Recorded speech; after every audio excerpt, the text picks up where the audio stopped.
entrar en materia.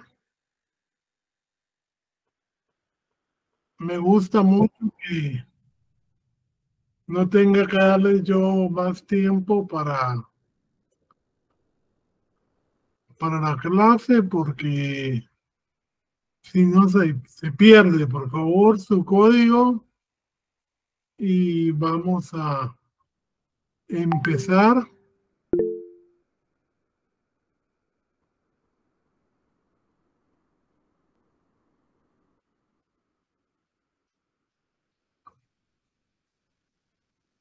Permítanme. Estábamos hablando de los delitos contra la fe pública.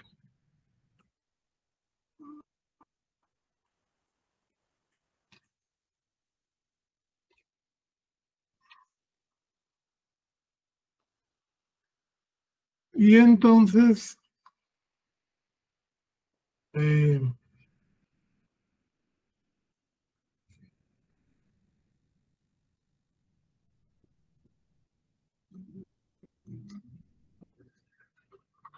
vamos a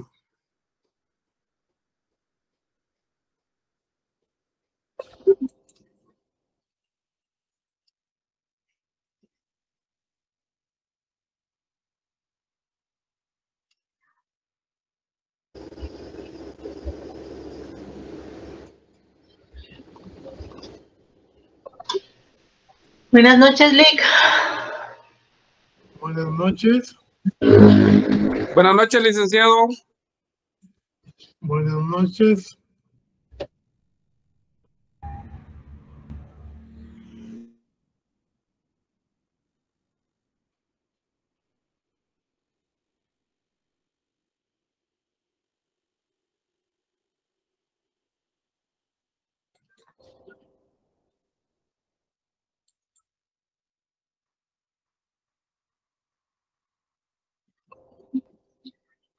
Buenas noches, doctor Jauregui. Aquí le saluda Nínive Gramajo. No sé si le podía hacer algunas consultitas que tienen duda los compañeros de los libros que vamos a utilizar en esta unidad.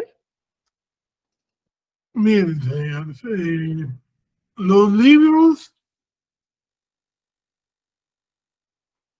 como yo veo, esos libros les van a servir a ustedes para ponerse al día en penal 1, en penal 2, pero esos libros son de semestres pasados, o sea, que es para reforzar. Muy bien. Es que los compañeros pensaban que iba a haber libro de penal 3. No, Entonces, no. como yo ahorita estoy recaudando el dinero así como se me ordenó, entonces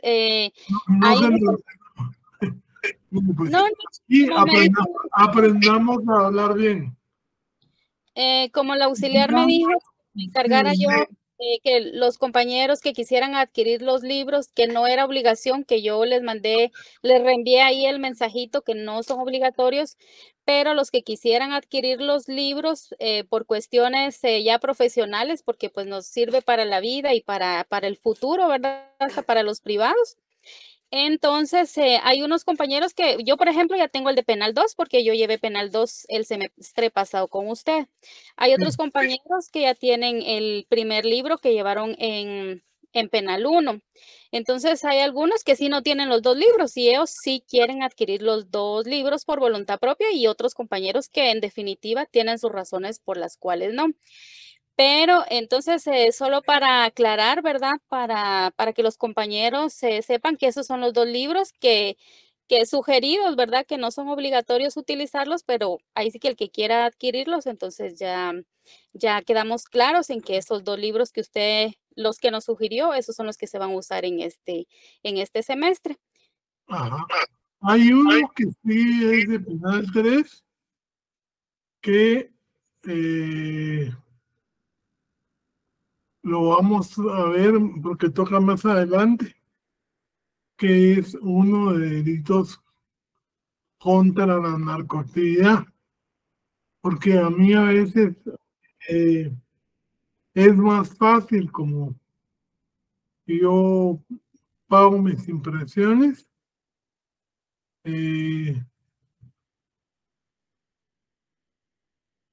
yo trabajo por delitos.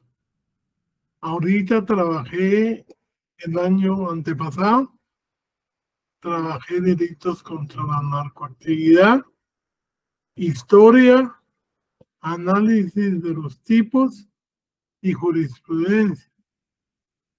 Entonces, ese tampoco es obligatorio, pero sí sugerido para este año. Ah, ya, sí, porque también hay compañeros que ya tienen los 2 libros, pero sí están interesados en adquirir ese último libro que se llevaría en penal 3. Entonces, según le consulté yo a su auxiliar, ella me dijo que sí estaban en la disposición si alguien quería el 1, el 2 o el 3, porque como habemos unos que hemos llevado curso con usted, ya tenemos algunos. Entonces, yo solo para dejarlo claro ante los compañeros, ¿verdad? Para el que quiera adquirirlo sin ninguna obligación, simplemente es por cuestiones académicas y profesionales. Entonces, prácticamente quedamos en que el 1 y el 2 es para este semestre. Si ya alguien quiere adquirir el otro libro que usted da en penal 3, que es delitos de la narcoactividad y delitos contra el medio ambiente, entonces ya sería cuestión de cada compañero, ¿verdad? Exacto. Don Eric Manuel Lara Alfaro. Licenciado, buenas noches. Sí. Mire, con mucho respeto, ¿será que este tipo de temas los pueden tratar al final de la clase para que podamos entrar en el contenido? Yo lo sugiero porque sabemos algunos que pues estamos más que todo por la clase y no nos interesa este tipo de temas. Se lo agradecería bastante, doctor. Bueno, mire, hay cosas que sí, como les interesa a todos, información general, sí tiene que ser en un principio para que no haya confusiones, ¿verdad? Así es, licenciado, gracias. Pero lo que no es obligatorio. Y vamos a darle ahorita a lo que va a entrar en el examen. Yo para facilidad de ustedes, les voy a estar mandando a su Classroom las diapositivas, y eso es una guía también para qué es lo que estamos viendo y qué es lo que es necesario para materia de examen. Eso sí, por favor, para mis exámenes viene del artículo 1 al artículo que veamos. Porque, y en especial los que hemos tratado en clase, como yo he dicho, porque hay algunos delitos que realmente ni se dan, se miran ya en leyes especiales, en otras pues que no se dan en la realidad, y por eso es que hay que hacer una discriminación positiva de qué nos interesa más y qué nos interesa menos. Vamos a ver. Gracias, licenciado, por aclarar lo de los libros. Realmente a nosotros sí nos interesa su explicación. Bueno. Vamos a ver.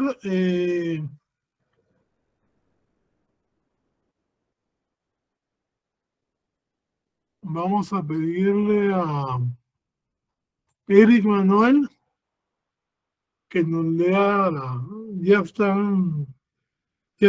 las diapositivas en su pantalla. Sí, licenciado. Ya, licenciado. Leamos el 336. De los delitos de falsedad personal. Okay. Usurpación de calidad. Artículo 336.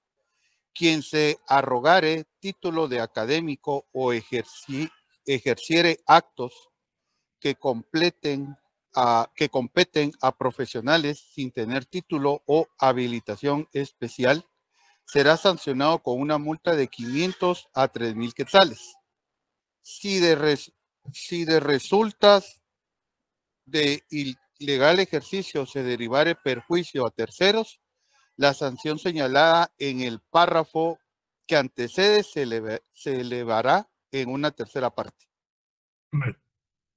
Si ustedes miran, aquí estamos hablando de cualquier persona que se robe un título,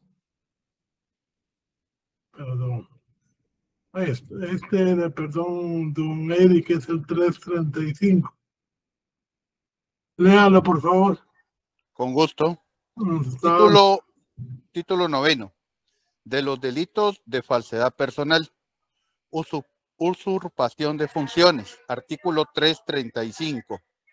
Quien sin título o causa legítima ejerciere actos propios de una autoridad o un funcionario, atribuyéndose carácter oficial, será sancionado con prisión de 1 a 3 años. Okay. Aquí, como decíamos, también sigue siendo cualquier persona que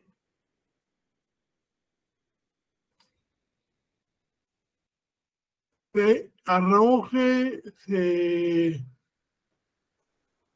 digamos, se autorice ella misma a ejercer actos de una autoridad con carácter oficial.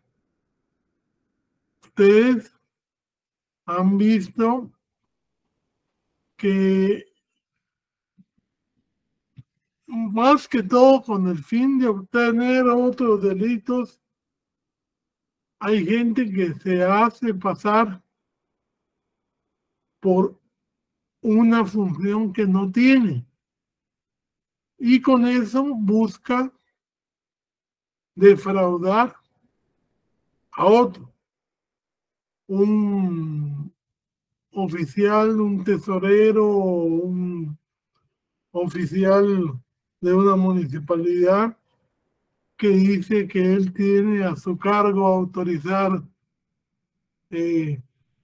licencias o cuestiones porque están muy, digamos, muy ocupados los ingenieros y el que para decidiendo es él.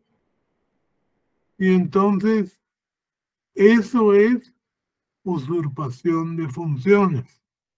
La persona que se interna en la institución o siendo de la institución busca atribuirse cuestiones que no le competen, ¿verdad?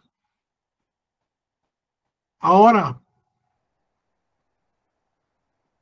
¿cuándo se da esta figura?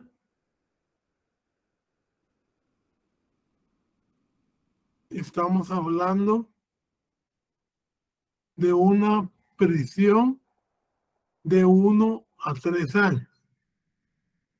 Si encontramos a una persona que se dice que es gestor de visas de Estados Unidos y que organiza expedientes para visas donde no trabaja, ¿en qué tiempos prescribe la responsabilidad penal?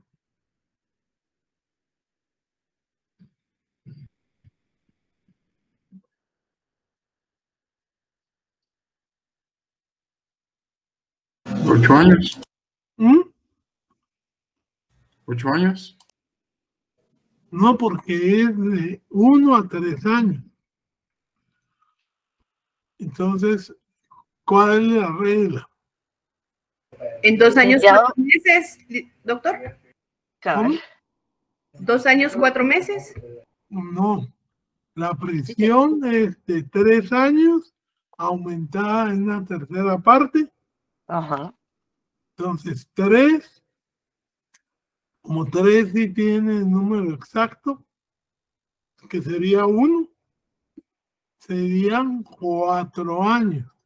El Ministerio Público tiene para perseguirlo 4 años. ¿Ya? Cualquier persona que fue alcalde y ahora ya no es, pero él sigue que tiene autoridad, que tiene conectes. Y como esas son funciones que ya no le competen porque salió del puesto, entonces está cometiendo usurpación de funciones. Es en cuanto a trámites, en cuanto a diligencias administrativas sobre todo. Porque ya si son judiciales, ya serían otros delitos contra el orden público. Don Eric, usurpación de calidad. Con gusto, licenciado. Usurpación de calidad. Artículo 336. Quien se arrojare título académico o ejerciere actos que competen a profesionales sin tener título o habilitación especial será sancionado con multa de 500 a 3,000 quetzales. Si de resultas de ilegal ejercicio se derivare perjuicio a tercero, la sanción señalada en el párrafo que antecede se elevará en una tercera parte. Fíjense que aquí estamos hablando de 2 supuestos. Y en uno la sanción se eleva. Lógicamente puede ser cualquier persona. El primer supuesto es un supuesto de simple actividad. O sea, arrogarse actos sin tener la habilitación es una falsedad, una usurpación de calidad. Eso es clásico, digamos, en los abogados, en los dentistas, que ya cuando están en los últimos años se meten a trabajar por su cuenta y ponen su trampita y hacen matrimonios, hacen compraventas, pero si ellos los están haciendo, ellos no están facultados para otorgar esos actos, facultados para asesorar defensas, para patrocinar. Entonces yo les aconsejo, porque es delito si ustedes van y por casar al primo, hacen el acta matrimonial ustedes para que otro abogado se las firme. Esa es usurpación de calidad. Es más, usted puede estar con los títulos, pero hasta que no se colegie, usted no es abogado y notario, licenciado en ciencias jurídicas.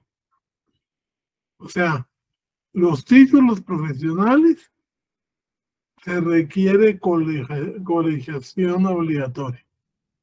De lo contrario, usted, aunque ya haya cerrado todo, mientras no esté colegiado, no tiene esa calidad. Manuel Hernández, Oliver Carrera, perdón. Buenas noches, doctor. Buenas noches, compañeros. Doctor, relacionado con lo que usted menciona de la colegiación, existe la ley de colegiación obligatoria. En este caso, la ley no se aplica, en este caso, si existe una falta de ese tipo, se aplicaría directamente sobre el cumplimiento profesional. Y aparte se aplicaría la ley penal en relación a la falta, Sí. el delito que se está cometiendo. O sea, se aplicarían las dos normativas en este caso. Son sanciones. Mire, la profesional, o sea, como todavía no es miembro del colegio, no se le puede sancionar, porque para que se le sancione tiene que estar colegiado. Pero sí, el delito de falsedad personal, sí inclusive le atrasaría a usted el hecho de poder colegiarse, porque son uno de los requisitos que tiene la ley de colegiación. ¿Ya?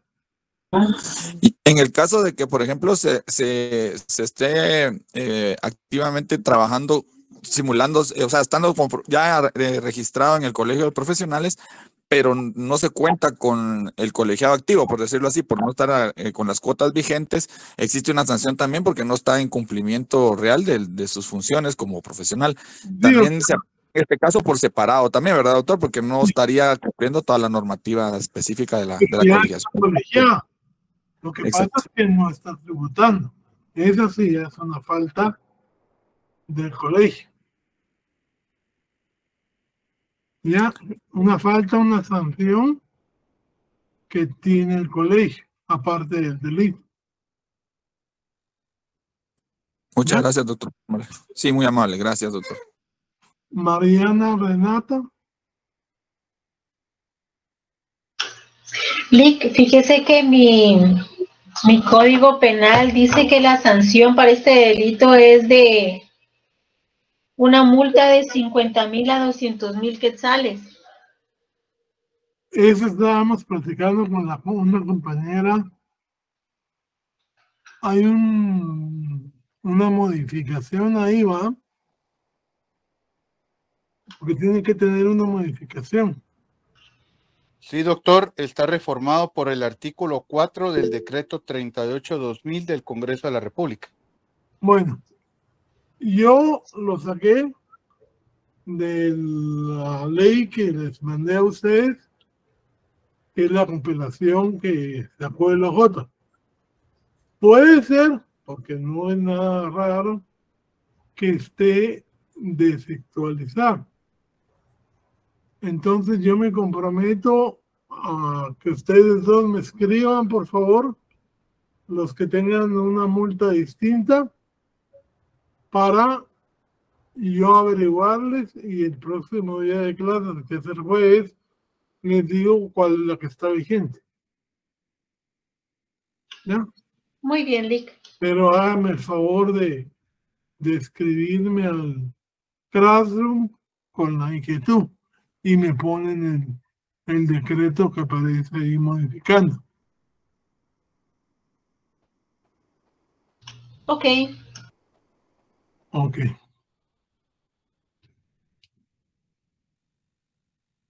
La falsedad personal. Don Eric. Falsedad personal. 337. Uso público de nombre supuesto. Quien usare públicamente nombre supuesto será sancionado con una multa de 500 a 3,000 quetzales.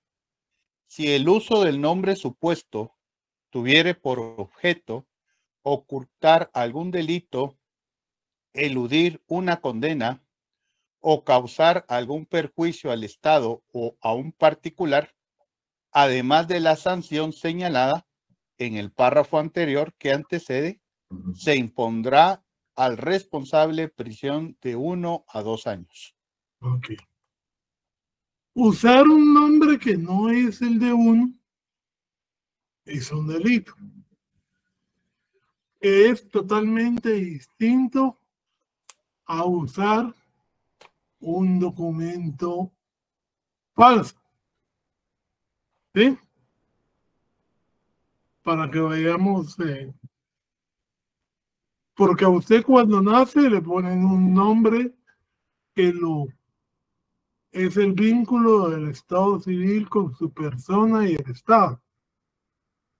Si usted usa un nombre distinto, solo por usarlo, sin necesidad de que haya otra conducta, estamos con multa. Pero si lo usa con fines de evadir una condena, causar algún perjuicio al Estado o a un particular, la pena aumenta. ¿Ya? Y aumenta de multa a pena de prisión. Les vuelvo a repetir la pregunta. En el segundo párrafo, ¿en cuánto tiempo prescribe la multa para este delito?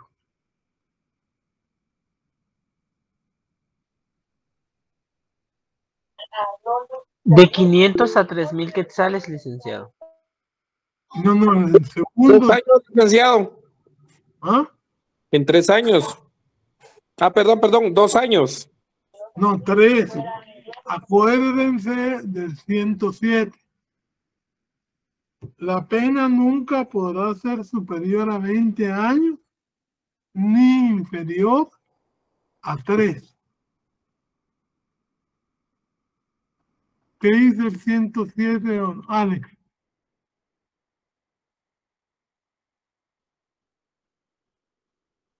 Ahorita voy. Lic, perdone, dijo 107. Licenciado, perdone, pero aquí no tipifica un delito en específico, ¿verdad? No, esa es una regla para aplicar a todos los delitos. Ya, gracias, licenciado. Dice... El número... ¿Le leo el número 107? 107. Ajá. 107. Sí. Prescripción de la responsabilidad. Sí. La responsabilidad penal prescribe, número 1, a los 25 años cuando correspondiere pena de muerte. Número 2. Existe ya. Ajá. El número 2, por el transcurso de un periodo igual al máximo de duración de la pena señalada, aumentada en una tercera parte, no pudiendo exceder dicho término de 20 años ni ser inferior a 3. Ahí estamos. Este delito tiene una pena máxima de 2 años, pero al Ministerio Público le dan 3 como máximo para perseguirlo penalmente. ¿Ya? O sea, la prescripción va de 3 a 20 años y, lógicamente, estos delitos es la pena máxima aumentada en una tercera parte. Y María Alejandra. Perdón, yo tengo una duda respecto a la prescripción. Estos, digamos, máximos de 20 años y mínimo de 3 años, ¿se pueden contar cuando, por ejemplo, el MP no presenta las pruebas debidas, aunque la persona se encuentre ya en prisión preventiva, por ejemplo? No. Eso es cuando la persona, por así decirlo, comete un delito y no se sabe. Está en sobreaveriguar. Que nunca se le acusa, digamos. O sea, que nunca se identifica quién es. O sea, hay alguien que asaltó, por ejemplo, pero iba enmascarado y no se averiguó nada nunca de él. Pero por alguna prueba que surja, por algún medio de investigación, y les ponía yo el caso de Portillo. Portillo fue a Chilpancingo, mató 2 mexicanos, se vino para Guatemala. Nunca se supo que los mató. Y entonces estaba en sobreaveriguar su proceso. Pero como no quería tener ningún problema, se presenta al juez jurisdiccional con un abogado y dice, mire, señor juez, yo vengo a confesar que en tal año yo maté a 2 mexicanos en defensa propia de plano. Y lo hice tal día y a tal hora. Ahí está la carpeta que el juez tiene de la muerte de estos dos. Y el abogado dice que interpone una acción de extinción penal por prescripción. Y entonces el juez dice, allá son 12 años. Cuenta. Si ya pasaron 12 años más 6 meses, el delito está prescrito. Y entonces extingue la responsabilidad penal y le dice, es libre de irse. ¿Ya? O sea, es cuando no se ha identificado a la persona. Si se identifica a la persona, le tiran una orden de arresto. Si esa orden de arresto nunca se hace efectiva, empieza a correr la prescripción otra vez.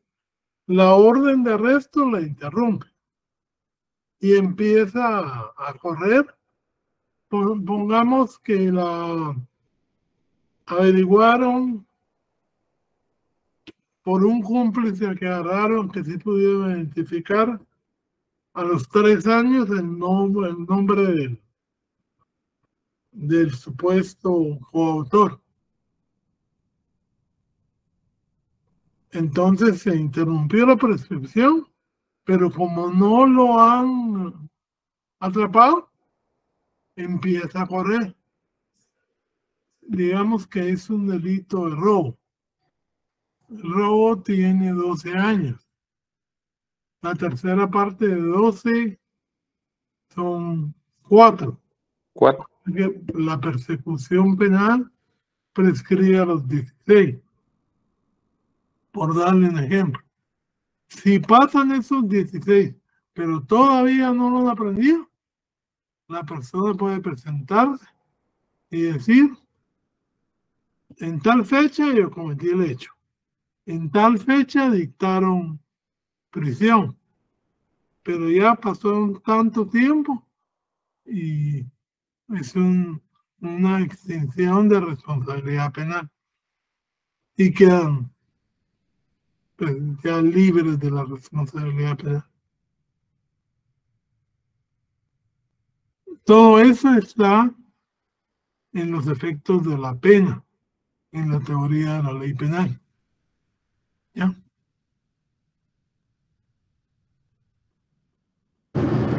Muchas gracias. Vale. Vamos a ver. Entonces, en este caso, como el delito, la pena máxima es hasta 2 años, el delito prescribe en 3 por el mínimo que tiene la ley. Ya. Es de hacer notar que cuando los delitos son delitos, digamos,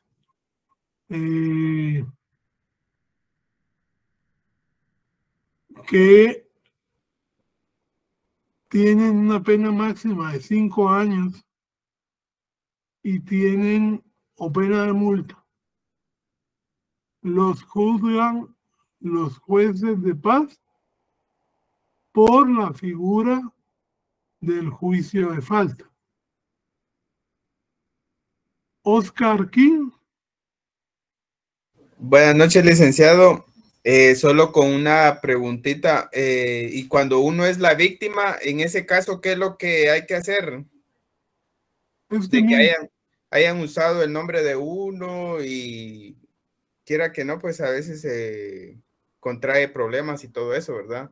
Mire, digamos, cuando ya se identifica una persona, se identifica con los nombres de los padres, la edad, y entonces las posibles confusiones de órdenes se pueden liberar con la identificación plena de su persona.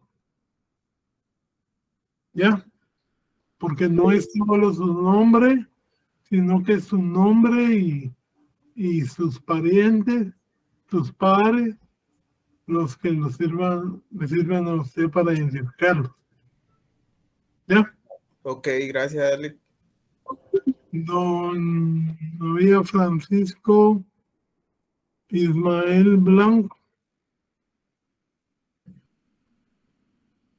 Licenciado, buenas noches. Perdone con una consulta. En el caso, tal vez ya lo mencionó, pero se me pudo haber pasado. En el caso de que un delito tenga pena de multa y a la vez luego menciona que por algún tipo de agravio puede llegar a tener pena de cárcel, para poder medir la prescripción, en este caso, ¿nos basaríamos en la multa o en la cárcel? Ah, sí. Bueno, siempre, no importa si hay agravio o no, nos basaríamos en la cárcel. O sea, sí, es que lo que prescribe, la multa prescribe, ahí en el mismo 107, dice en qué tiempo. ¿Ya? Entonces, si usted cometió un delito solo con multa, la pena prescribe en lo que ahí dice. Creo que son 5 años. 5 años, sí. En cambio, si se agrava y tiene prisión, nos vamos a la prisión. Que es una entiendo, licenciado. ¿Ya? Sí, pues sí, le entiendo. Muchísimas gracias, licenciado, muy amable. Vale. El 338, don Alex, por favor. De acuerdo, Lick. Artículo 338. Uso ilegítimo de documento de identidad. Quien usare como propio pasaporte o documento legítimo de identidad ajena será sancionado con prisión de 1 a 3 años. Igual sanción se aplicará a quien se diere a otro para que lo utilice su propio pasaporte o documento legítimo de identidad. La sanción se implementará en la mitad cuando el uso ilegítimo del documento de identidad sea para fines electorales. Si el delito es cometido por funcionario o empleado del Tribunal Supremo Electoral, integrante de Junta Electoral Departamental, Junta Electoral Municipal, Junta Receptora de Votos, funcionario o empleado de Estado de cualquiera de sus organismos o instituciones autónomas descentralizadas y no gubernamentales, independientemente de su forma de elección o tipo de vínculo legal laboral, se le aplicará, además de la pena, la inhabilitación para el ejercicio de empleo o cargo público que desempeñe. Sí. O sea que tenemos 3 supuestos. Que yo use como propio un documento que no es mío. Que alguien me lo preste. Hay muchas personas que tienen el mismo nombre que el papá. Entonces, para efectos de descuentos o para efectos de comprar en tiendas, se lo pueden prestar, pero como ese es el nombre, es, como les digo, el vínculo que nos une con el Estado y que lógicamente no es el mismo para uno que para otro, porque ya con la mamá ya se hace una diferencia. Entonces, quien lo usa comete un delito. Quien lo presta, a sabiendas de que lo está cediéndoselo a otro para que lo use, comete otro delito. Y si el uso es con motivos electorales, pues lógicamente se agrava más el asunto y se le pone la pena de inhabilitación especial. ¿Qué es la inhabilitación?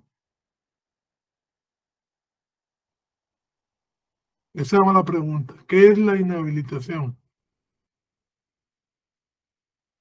La falta de calidad para poder ejercer alguna función. Es La una pena. suspensión de derechos. Es una pena. Primero que nada, es una pena.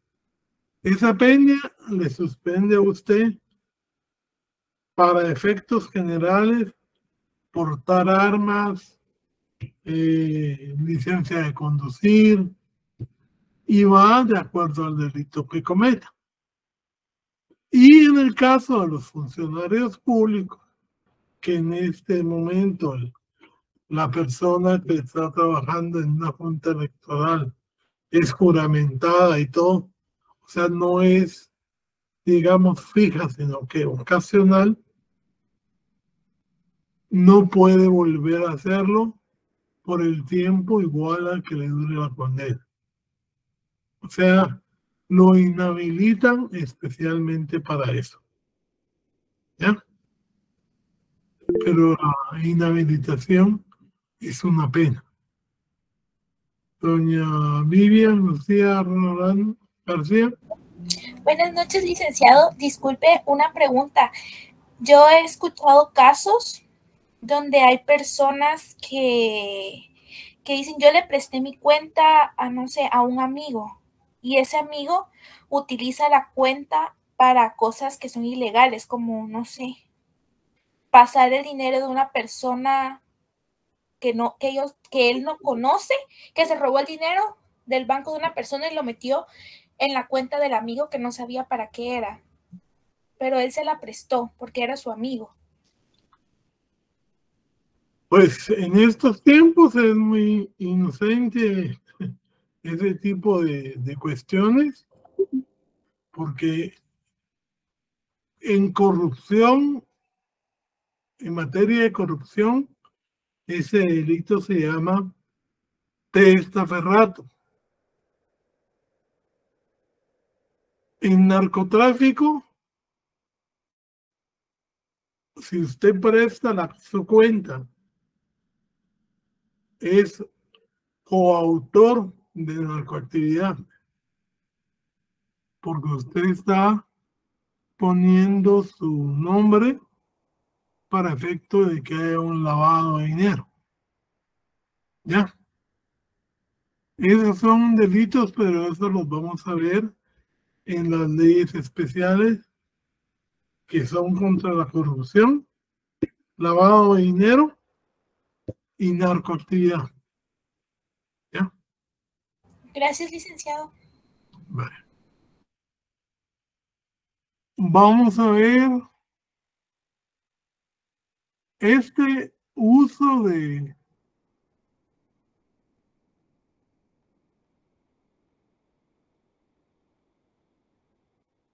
que vimos también es un delito de resultado con distintas penas.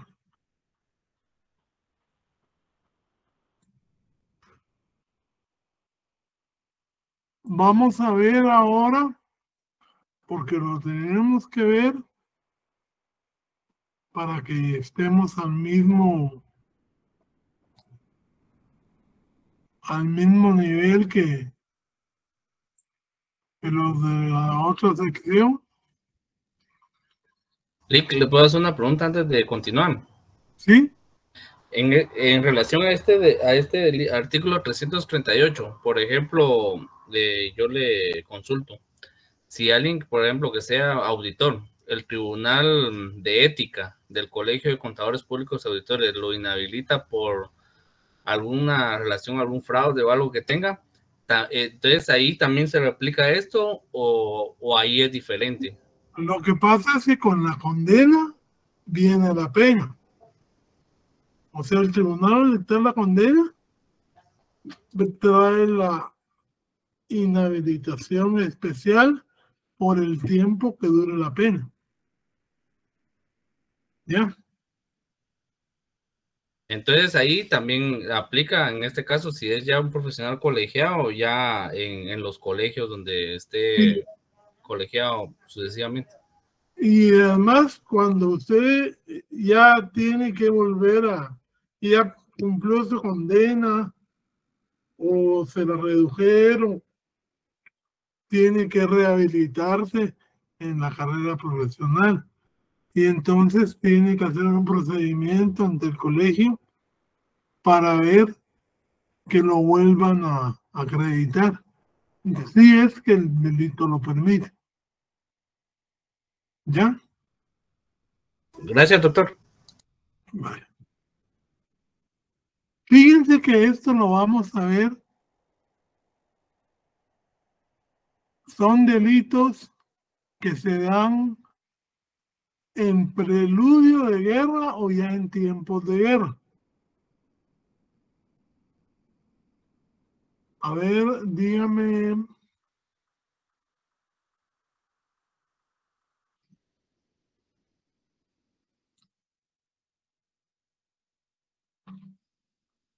Oscar Kim, léase el 359. Ok, artículo 359. El guatemalteco que tomare las armas contra el Estado o se uniere al enemigo o se pusiere a su servicio será sancionado con prisión de 10 a 20 años. Los delitos contra la patria, así se les dice, son gravemente castigados. Ahora aquí me interesa el sujeto activo. El sujeto activo es el guatemalteco.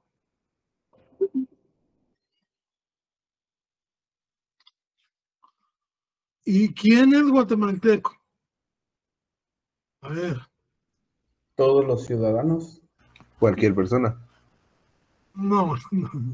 El No sería todos, licenciado, no sería todos porque la nacionalidad guatemalteca, según el Código Civil, se adquiere por la sangre o por medio del reconocimiento de la misma. Creo que tal vez yo ahorita estoy divagando un poco, pero sí tiene que ser toda aquella persona que sea reconocida de nacionalidad guatemalteca, porque puede venir un mexicano y tomar armas contra el Estado, que no podría ser sancionado con esta legislación. Debería de ser ya sea por la sangre o por título. O sea, el que nace de padre o madre guatemalteco, el que nace en el territorio guatemalteco o en las embajadas guatemaltecas, y el que se nacionaliza, que son los tres procedimientos en que hablaríamos de guatemaltecos. Toma las armas contra el Estado. Se uniera al enemigo o se pusiera a su servicio, prisión de 10 a 20 años. Pero es importante que sea guatemalteco. La integridad del Estado, por favor, Alex. Estrada. Ahorita voy, Lic. Atentados con la integridad e independencia del Estado. Artículo 360. El guatemalteco que ejecute actos que directamente tiendan a menoscabar la integridad del territorio de la República, someterla total o parcialmente al dominio extranjero, comprometer su soberanía o atentar contra la unidad nacional, será sancionado con prisión de 10 a 20 años. Bueno, aquí hay otro ejemplo de los actos que menoscaban la integridad del Estado. Por ejemplo, alterar a las fronteras, comprometen su soberanía y estos actos son sancionados con prisión de 10 a 20 años. Don Luis Fernando Ávila.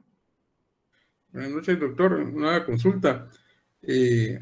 Al inicio del gobierno de Alejandro Yamatei, se dio un tipo de conversación con el presidente Bukele, parte del territorio para que El Salvador construyera una carretera, un corredor hasta hasta las portuarias del Atlántico. Entonces se había incluso ya hablado de negociaciones y de inversión, pero después de cierta presión social por el tema de que esto alteraba lo que era en este caso la integridad del Estado, ya no se continuó con ese proceso.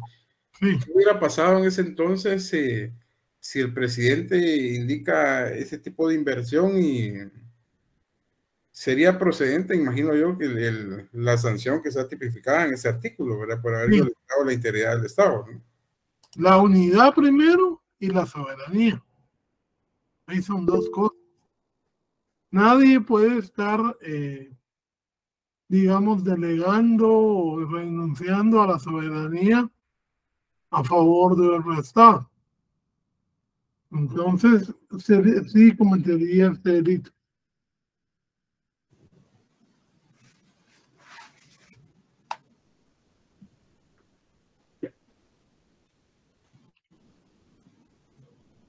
A ver, don Luis Fernando, léame ahí el 361. Claro, con gusto. Artículo 361. El extranjero residente en el territorio de la República que cometiera alguno de los delitos comprendidos en los dos artículos precedentes será sancionado con prisión de 5 a 15 años. Bueno. El extranjero residente, que es un sujeto distinto del guatemalteco.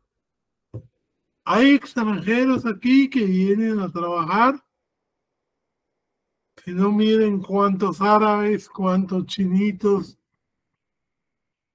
que vienen aquí con permiso de trabajo, coreanos. Entonces, aquí hay un sujeto específico. Ahora, ¿qué tipo de norma es esta?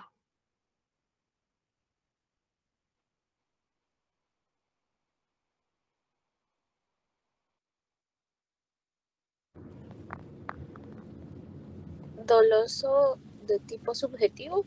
No.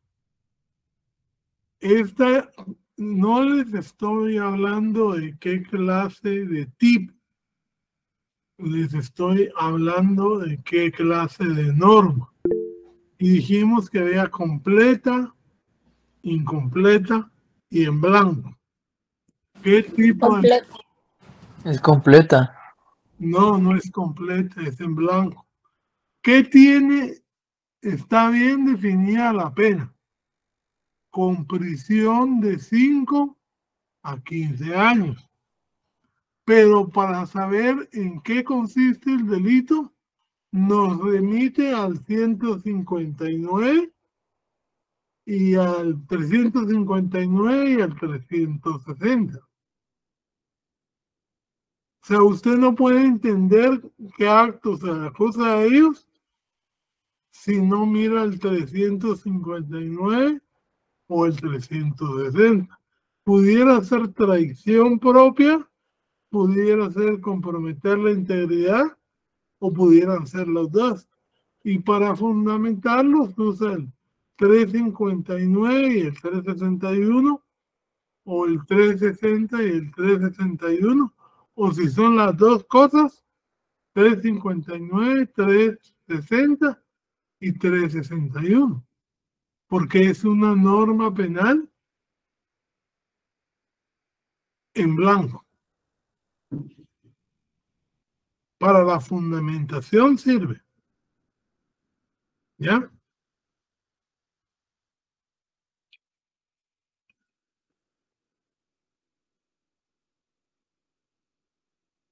Leamos el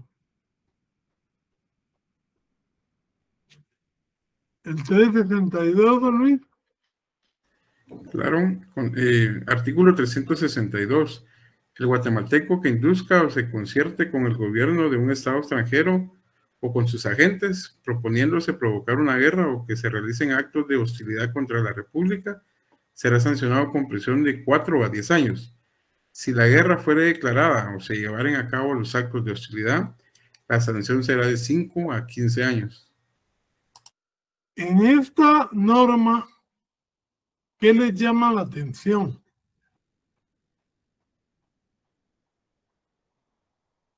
¿A qué etapa del intercrimen llega el primer párrafo? Llega... ¿Tentativa? No, no es tentativa. Sería actos preparativos, ¿no? No, ni siquiera actos preparativos. Es a la exteriorización externa criminal. O sea, dice inducir, concertar, que el artículo 17 nos dice que estos actos solo serán punibles cuando así lo exprese el código. Y entonces este concierto con fines de guerra se comete sin que ocurra nada, solo por la simple exteriorización de la idea criminal se entiende cometido el hecho. Ahora, en el segundo párrafo, si se declara la guerra o se llevaran a cabo los actos de hostilidad, entonces ya es de resultado. Al principio es la conspiración o de proposición de simple exteriorización y ya la segunda sí ya es de resultado.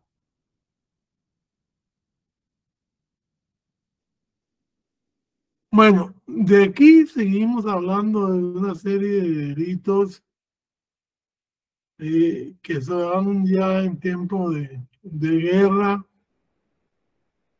el debilitamiento de defensas cuando se influye para evitar la defensa que el país pueda hacer contra el atacante, el derrotismo político que se dio mucho en todos los países para alarmar a la población de que se está perdiendo la guerra. Lo hizo Hitler, lo hizo Estados Unidos.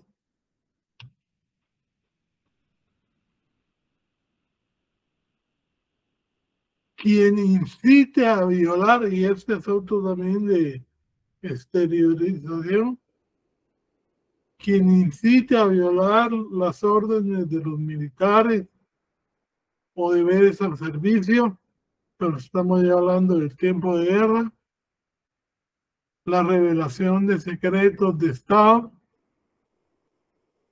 cuando se levantan planes o fortificaciones, y entonces dice que si ya estamos en un conflicto armado, esas penas se duplicarán. ¿Cómo se duplican? Igual que como la regla común. Se aumenta al mínimo y se aumenta al máximo al doble. Estos actos del espionaje también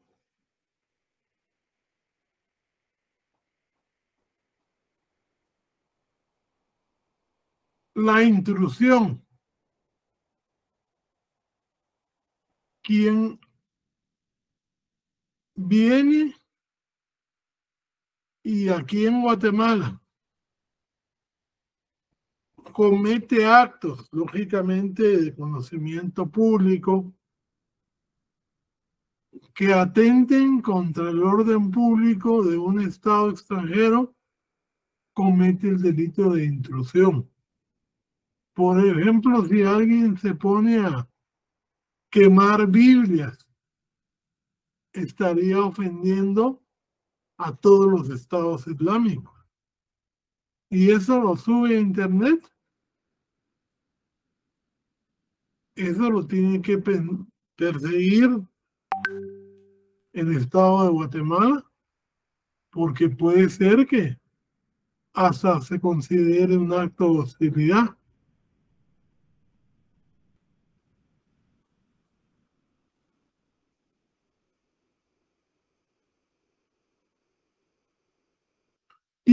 actos hostiles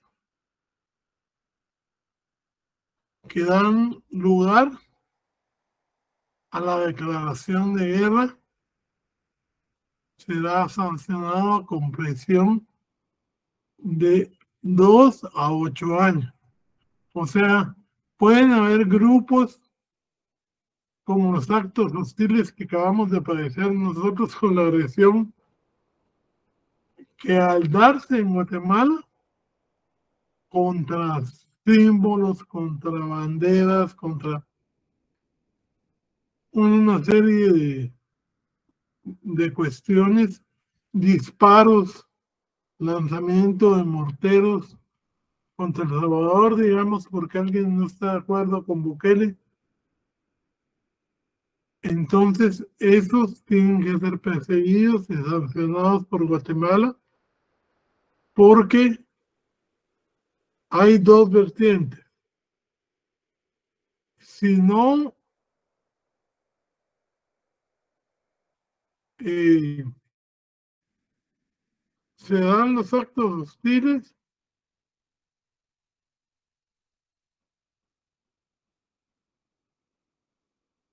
que provocan la guerra, hay una pena. Pero si se provoca ya la guerra, la pena se duplica. Aquí se da mucho el problema de los migrantes. Ahorita vimos nosotros que en Guatemala, unos migrantes que iban a ser traídos a Guatemala, les prendieron fuego. Pero como eso, cada ley tiene su propio tratamiento y se consideró que no fue una cosa dolosa, sino que culposa. Pero en sí, eso es cualquier país, si matan a 40 ciudadanos, o sea, ya estando el poder del gobierno para trasladarlos para acá, podría tomar eso como un acto de hostilidad. Pero se establecían las leyes internas que se estaba siguiendo el procedimiento y que el hecho con las averiguaciones que se hicieron fue una cuestión fortuita. Y así no se terminaron de afectar, pero hay varios conflictos entre el tratamiento a migrantes, la ley de migración de cada país. Estados Unidos autorizó que les dispararan a los ilegales. Y para mí eso sería un acto de hostilidad, pero ellos no lo consideran así. Entonces,